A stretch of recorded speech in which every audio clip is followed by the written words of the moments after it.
Let's take a look at The Tailor of Gloucester by Beatrix Potter. This was requested by a student, so thank you for the idea.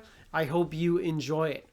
And you can see right down here at the bottom it says, the author of The Tale of Peter Rabbit, etc., which we read The Tale of Peter Rabbit before.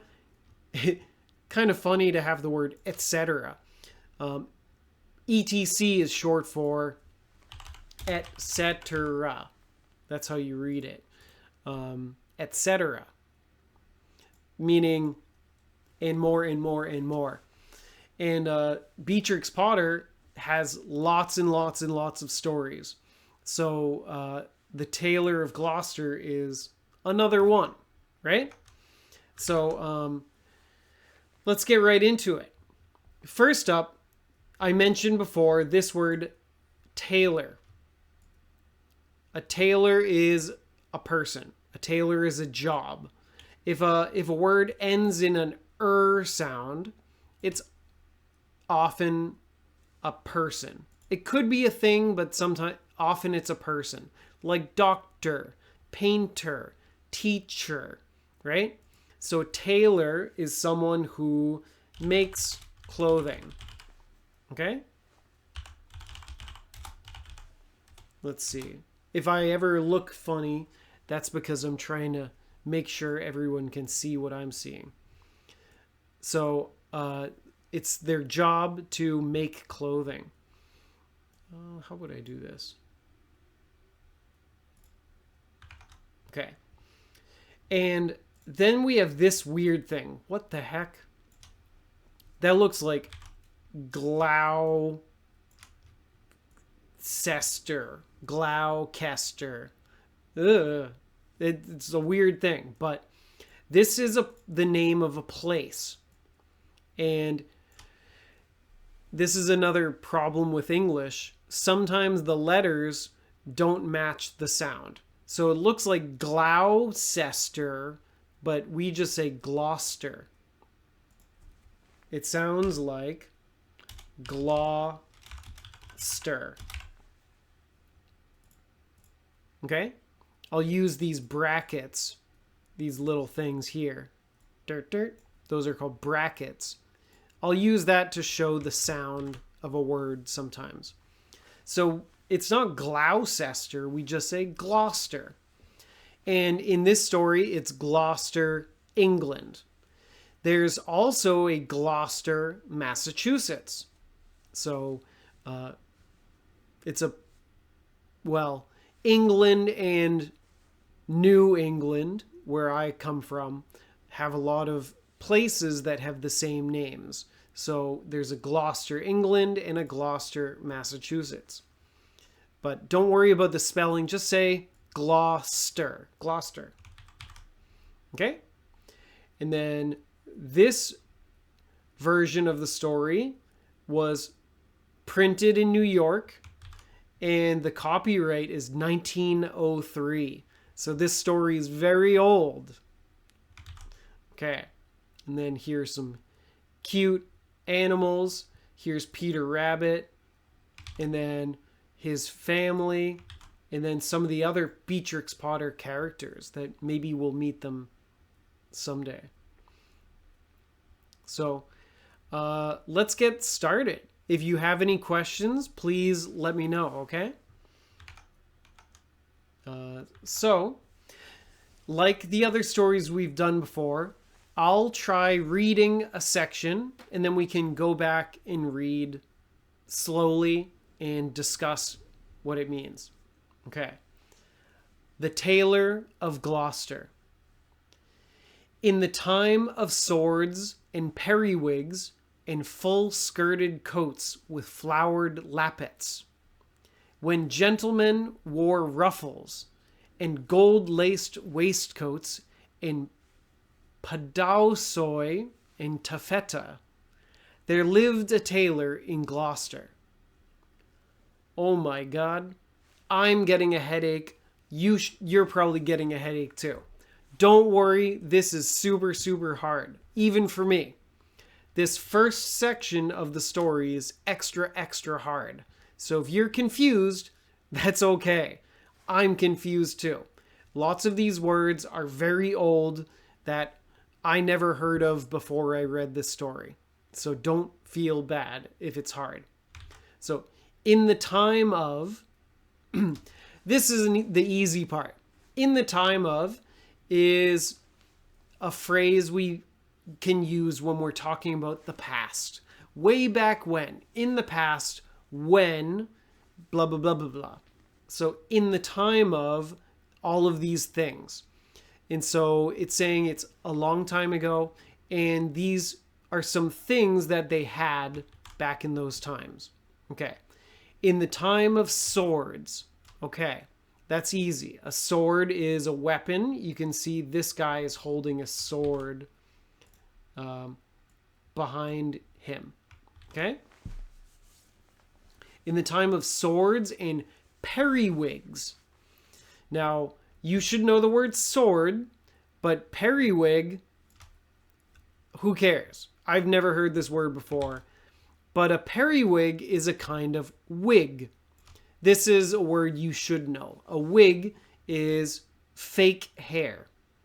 So you can see this man has white hair, even though he's young. That's because it's fake. It's a wig. Okay? So a periwig is a kind of wig. But don't worry about what a periwig is. Just learn the word wig. And full skirted coats. A coat is kind of like a jacket, but it's a really big piece of clothing. So this man is wearing a coat, but it's a full skirted coat. Again, this is not a common phrase, but or it's something that's specific to clothing. And so here you can see that it's a long coat, and that's because it's a full skirted coat. This is not a common thing. Okay. But one thing you can do is if you read something like this and all of the words are really confusing and tricky, something like periwig, just Google it. I would say one thing you can do, can you see me okay? You can go on Google, type define, and type periwig. And if your Google is set to English, it will come back with the definition. If your Google is set on Chinese, I'm not sure. But you can see, okay, a periwig is a wig. And then specifically, one of the type worn by men in the 17th and 18th century. So it's a kind of wig. Another thing you can do is hit images. And here we see some pictures of periwigs. Very, very handsome. Maybe.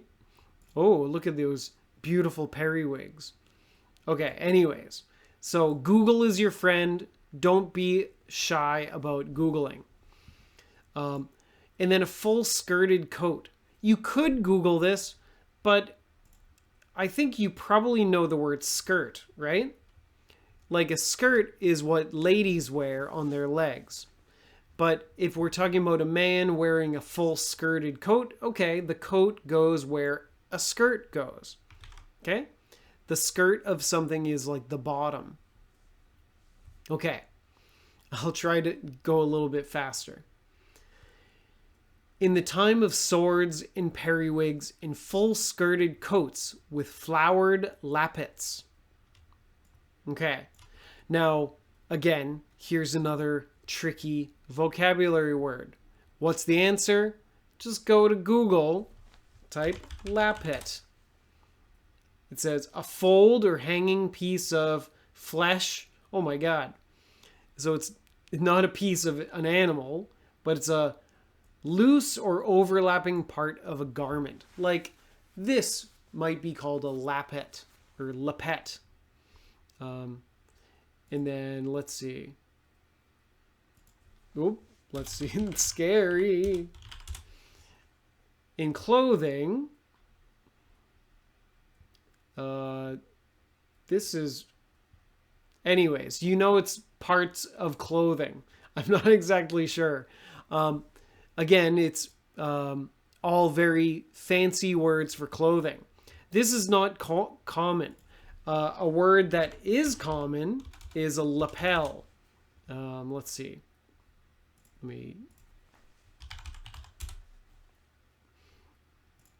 A common word is a lapel. And the lapel is the front of a man's suit, where there's a fold on a suit. That's called a lapel. So lappet, lapel, you know there's some kind of fold going on there. But anyways, all of these vocabulary words are very focused on a tailor, right? Somebody who makes clothing will know all these words, but you and me, we don't need to know everything. Chempe says, a periwig looks like something a judge will wear in the court. You're right. So in England, some judges will still wear a wig. In America, people don't do that anymore. But I think in England, they still wear wigs. I'm not sure if that's a periwig or just a wig. Again, I'm not an expert, so I don't know how they're different. Okay. So so let's go back. Full skirted coats with flowered lappets. So it's a little bit confusing what a lappet is. It's some sort of fold, but we know it's part of a coat because it's coats with flowered lappets. So it's part of the coat. Maybe it's this fold on the front. And flowered just means it has flowers on it. Does that make sense? Okay. Whew. This first section is really tough, so bear with me. When gentlemen wore ruffles. So gentlemen means men. Ruffles means anything really fluffy. Like his shirt might have lots of fluffy blah, blah, blah, blah, blah. Let's see. So go back to Google. We say ruffled shirt. Something like that. And now we get lots of women's clothing. Oh, here's a man wearing a ruffled shirt. It looks so handsome, right? Maybe I should wear that. Okay, those are ruffles, where the fabric goes blup, blup, blup, blup, blup. Okay, and gold-laced waistcoats of Padausoy and Taffeta. Whew. Okay, so we're in the time of all of these things. In the time of swords, in the time of periwigs, in the time of these coats. That's one part. And then when, so it's another like in the time of. When gentlemen wore ruffles, when those shirts were popular. And gold-laced waistcoats. A waistcoat is a kind of coat that goes down to your waist. So a waistcoat. Oh, I'm sorry. It's kind of like a vest. Oh, again, I'm not a clothing expert. So people would, in America, we'd often call this a vest. But the old name for it is waistcoat. So I'm getting confused too. It's a little bit like a coat, sort of, but with no sleeves. Okay. Waistcoats of Padausoy and Taffeta. Now, these are words I've never seen before. And what they are, again, the easy way to do it is define Padausoy. A heavy, rich, corded, or embossed silk fabric. So it's a silk fabric used to make clothing. Okay? So a material for making clothes. And then taffeta, same thing. Taffeta, a fine lustrous silk or similar synthetic fabric with a crisp texture. So again, it's kind of like silk, but with a crisp texture. Whatever that means. Maybe it's really a little bit... Well, let's look at pictures. Okay, kind of like silk. So, if you see words like this, don't feel bad. I don't know these words either. But they're fabrics, kind of like silk. Okay? But anyways, this is the hardest part. In the time of all these fancy clothes and all these fancy fabrics, let's write that. Fancy clothes and fabrics. So in the time of all this, there lived a tailor in Gloucester. This is another way to say a tailor lived in Gloucester. There lived a tailor in Gloucester. A tailor lived in Gloucester. Gloucester's hard to spell, even for me. I know I'm making myself sound dumb, but that's the point. Just because something's hard to read doesn't mean your English is bad. That just means English can be really hard, even for a native speaker. And don't be shy about it. If you don't know something, Google it. That's fine. Okay, so finally we met the tailor. There lived a tailor in Gloucester. He sat in the window of a little shop in Westgate Street, cross-legged on a table from morning till dark. This isn't too hard. So he sat in the window of a little shop in Westgate Street. So he didn't actually sit in the window. This means he sat next to the window and you could see him when you look through the window. He's in the window if you look at it. And he sat cross-legged on a table.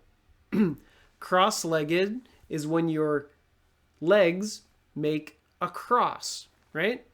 So you put one leg on the other leg. And so he's sitting cross-legged on a table. Like you can see this picture here of him sitting on a table and his legs are crossed like that. Okay? From morning till dark. So he's working at this shop all day long. He's a hard-working tailor. All day long, while the light lasted, he sewed and snippeted, piecing out his satin and pompadour and lute string. Stuffs had strange names and were very expensive in the days of the Tailor of Gloucester. Okay. All day long while the light lasted. So,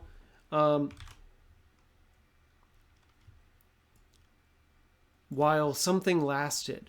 While the light lasted, meaning like while there was still light.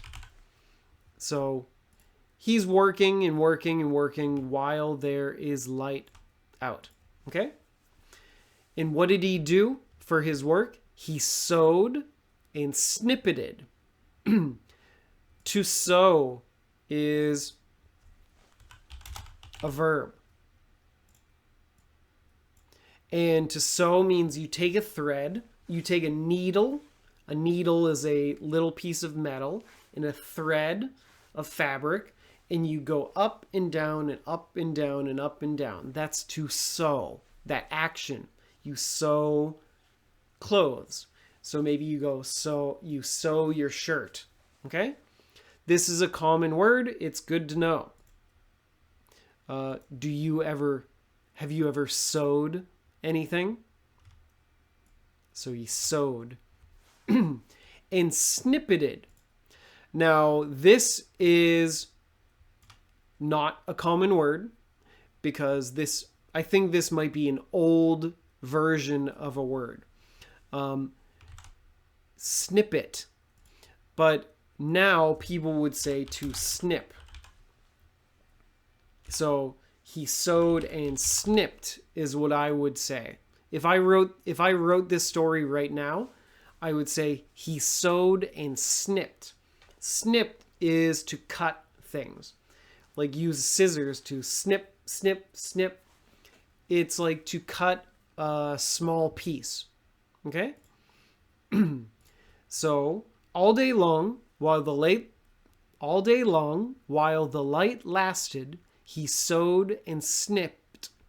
Or in the story it's he sewed and snippeted, but I would say he sewed and snipped. Snip, snip, snip. Okay? Piecing out his satin in pompadour and lute string. Okay. Piecing out. Now, what do you think that means? Well, you know what a piece is, probably. One piece of something.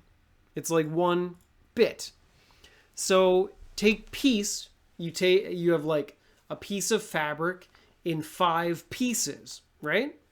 You snip, snip, snip, snip, and you have many pieces. Now, what would you do if you piece it out? Well, you take one piece, put it there, one piece, put it there. So piecing something out means to like cut it to the right pieces. Okay? And so this is kind of like the word measure. It's a little bit like measuring out.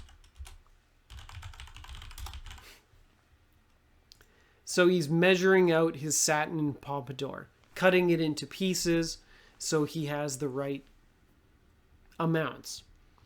Now, if he's piecing out something, piecing out his satin and pompadour. And lute string. Stuffs had strange names. Yeah, exactly. So, this is an old way to say it too, but you could say, these things had strange names, or this stuff had strange names.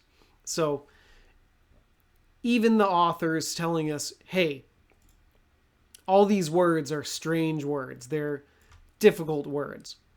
But satin and pompadour, these are other fabrics. And lute string, you can guess it's a kind of string. Right? Let me double check. Well, let's double check together. Lute string.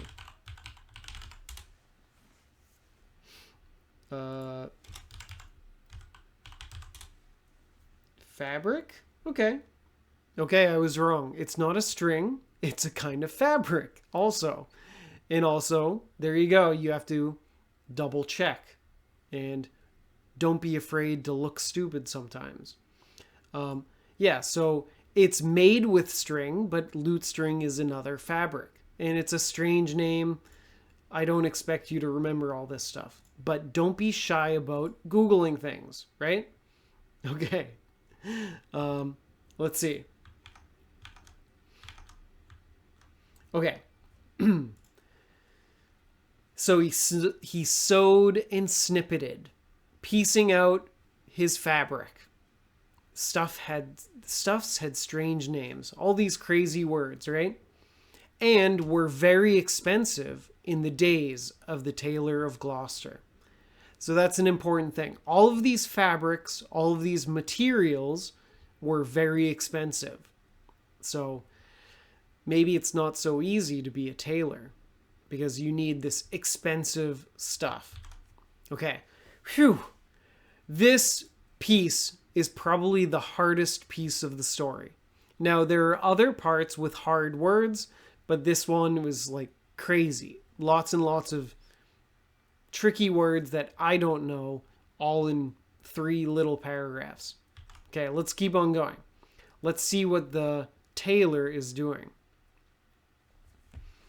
But although he sewed fine silk for his neighbors, He himself was very, very poor.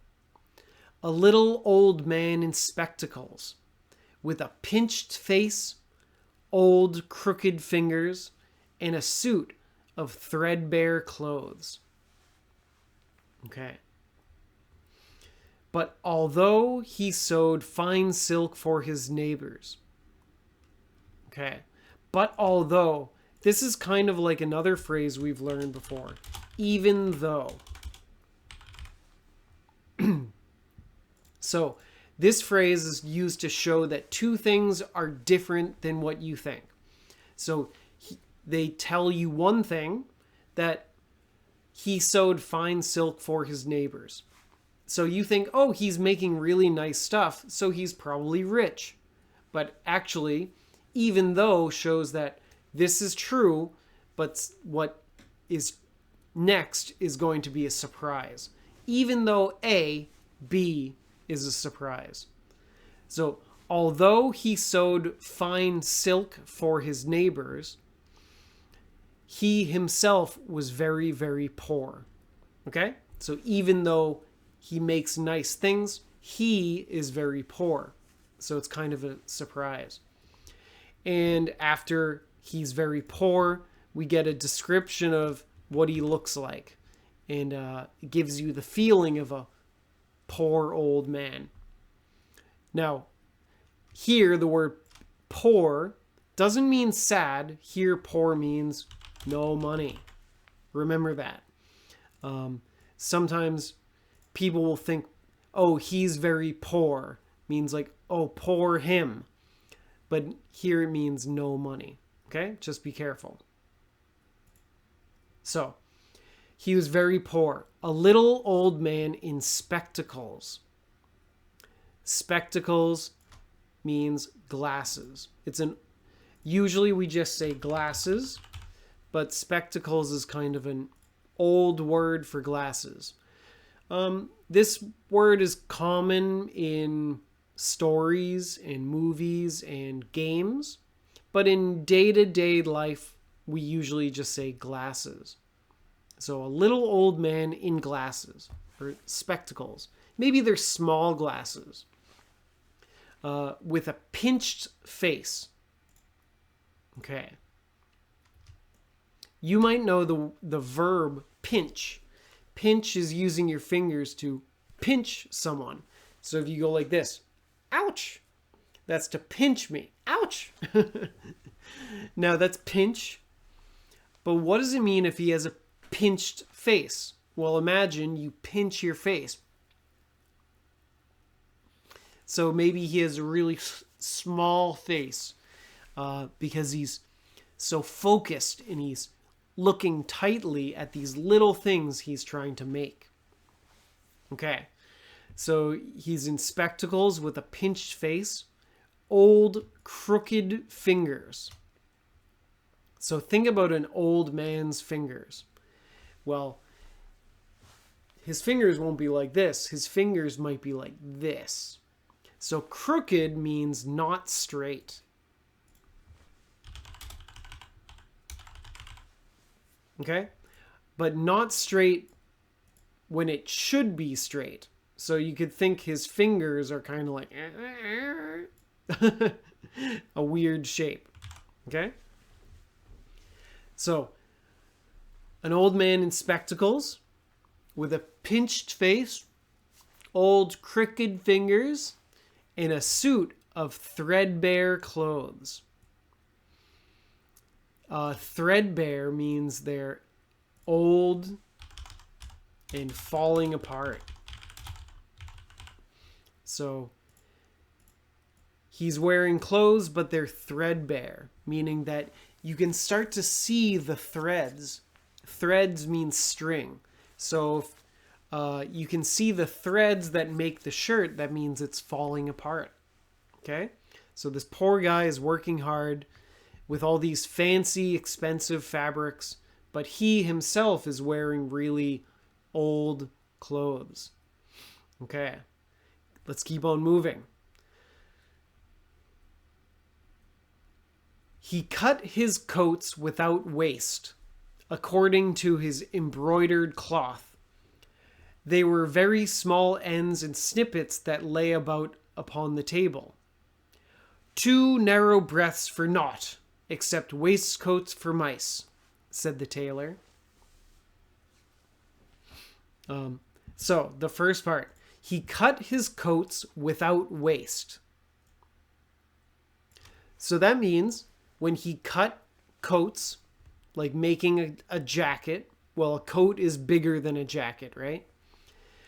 When he cut his coats, he did it without waste, meaning that he used all of the fabric. He didn't waste anything, meaning he cut his coats, but there's no big pieces of fabric left. Okay? He cut his coats without waste, according to his embroidered cloth. This is a little tricky, but according to means based on.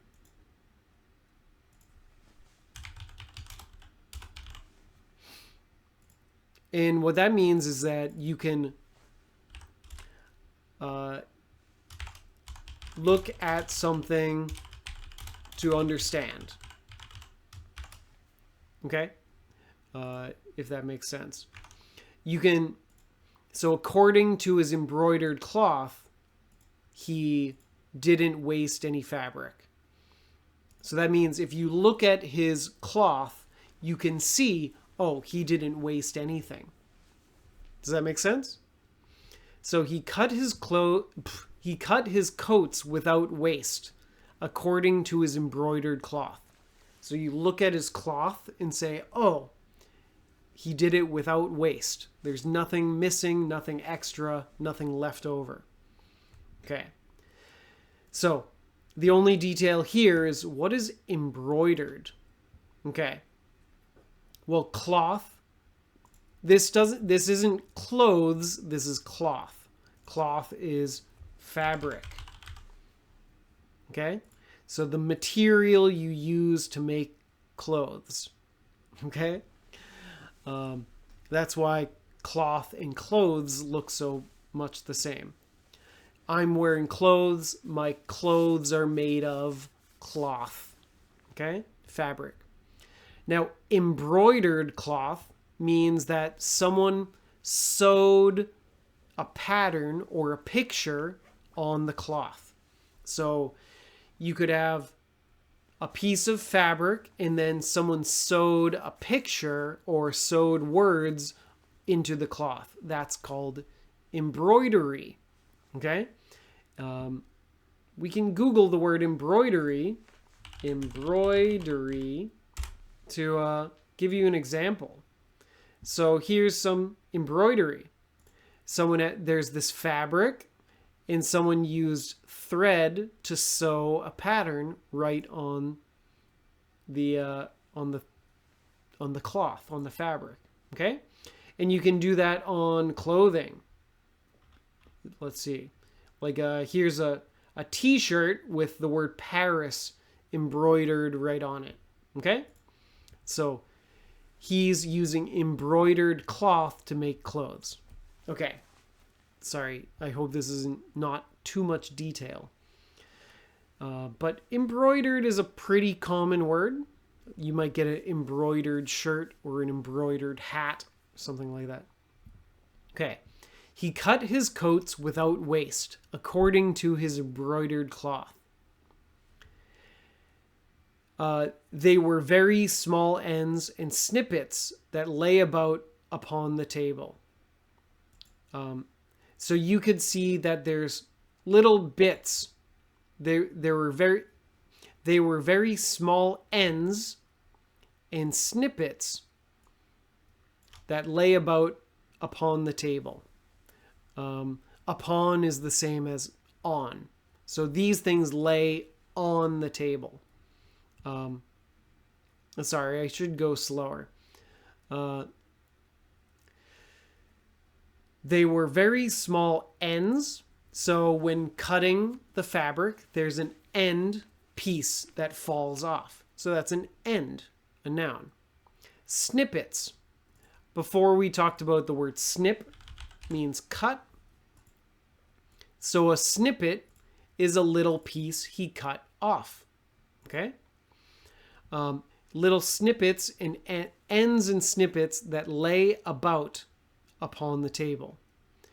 Hear the word about. Yeah,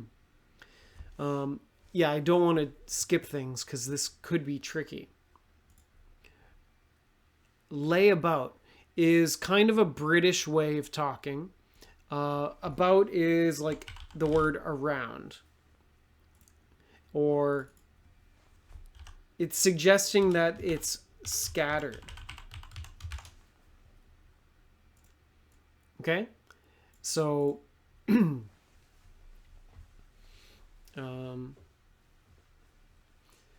might hear it on an airplane.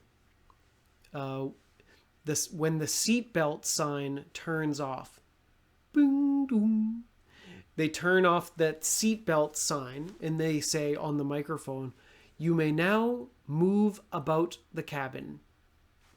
So what that means is you can start to move around inside of the airplane. You can take off your seatbelt and move about. So, like about, it's kind of British English, but you might hear move about. So move here and there.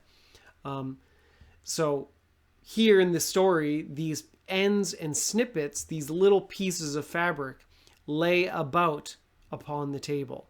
They're just scattered around in different places on the table. Okay? Okay. So he didn't waste anything, but they're still tiny little pieces. But there's nothing you can use. Okay? 2 narrow breaths for not. Now, this is really hard, actually. Breadth is kind of like the word width. So, width means how wide something is. But you can use the word width as a noun, like a thing that's wide. Breadth is the same way. It's something that is wide. So the fabric is wide. Or like you're talking about how wide it is. Okay? And so he says 2 narrow breadths. So how wide is this piece of fabric? Oh, well, he says it's too narrow. It's too skinny, too thin. Just to double check, narrow is similar to the word thin. Oh, if you're getting a headache, it's okay. This is super difficult, so don't worry. Okay. 2 narrow breaths for not. This is very old style English. Not means nothing. So, 2 narrow breaths for not. So, that means these pieces are too thin and they're good for nothing. They're useless. Okay? But, okay. This is really difficult. It's very old-fashioned English, so don't worry. 2 narrow breaths for not. They're so thin that they're good for nothing, except waistcoats for mice. So these things are so thin that they're good for nothing, except maybe if you want to make a waistcoat for a mouse. So here's a mouse putting on a waistcoat. Pretty cute. So he has these little bits of fabric that he throws on the table and he's like, whatever. They're good for nothing. Maybe a mouse could use it to make a waistcoat, which we saw before is kind of like a vest, part of a suit. Okay? Okay. Let's see. Let's try. I think maybe we can stop here for today. This has been really difficult, right? So how about we read through the sections one more time, and then next time we can get moving a little bit faster because it gets a little bit easier. We know some of the difficult vocabulary, and what we're going to do is see some fun animals. So I'll give you a preview of what we'll learn. We learned that the tailor works really hard all day from morning to dark. And we learned that he's really poor. He's using these expensive, fancy fabrics with all these strange names. But he himself, he's really poor. Poor guy. But he's a really hard worker. They're only little pieces of fabric that fall off when he finishes making some clothing. But we're going to find out maybe some of those pieces of fabric go somewhere. And so we'll get to meet some cute little mice with some clothing. And then another funny thing is that the tailor will go home and meet his cat. And that seems kind of normal. But what does he do? He tells his cat to go out shopping. Oh, well, before that, we'll meet some cute mice. And then cute mice wearing some nice clothing. And then here's the cat wearing some clothes. And he went shopping to help the old tailor. So, it's a pretty cute story. It's really nice. But the beginning, holy moly, some of the vocabulary is super hard. But as we go forward, we'll start to move a little quicker, and we'll get to see some of these cute mice in their clothing. So is the tailor the only person making clothes in this house, in this shop? We'll find out. Okay, let's go back to the beginning and try reading through the story, or the parts we read today, one more time. And then next time we can continue, okay? So, I'll read it one more time. Try to follow along. The Tailor of Gloucester by Beatrix Potter.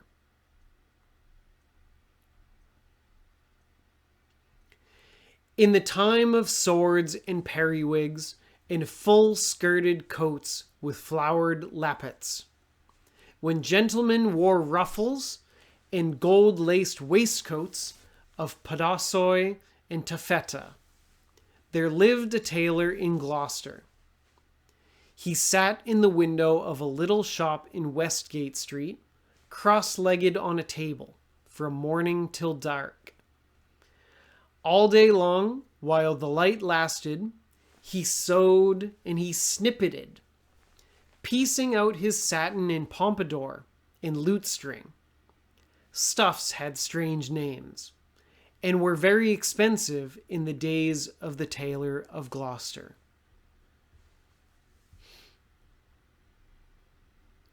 But although he sewed fine silk for his neighbors, he himself was very, very poor.